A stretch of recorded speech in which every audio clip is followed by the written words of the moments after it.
So here we have the rear main seal on a 911 996 generation turbo, and we're doing some work on the gearbox.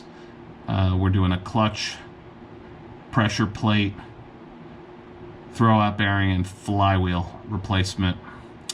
And you can see this guy's in great shape. There's no need to switch it out with a new one. There's no leaks whatsoever. There's only about 9,000 miles on this vehicle also. It was just cleaned up a little bit, and there's no seepage, no leaks. So we're gonna leave that the way it is.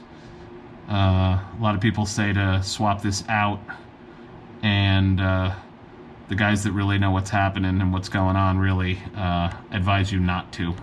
If it's not leaking, leave it alone. Don't mess with it. So there you go. There could be a lot of issues that when you swap it out with a new one, if you don't put it in the exact way, you don't get the right updated part number. There's many reasons why the guys that are in the know don't mess with this.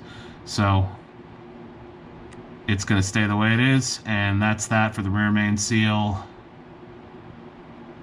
Thanks for watching.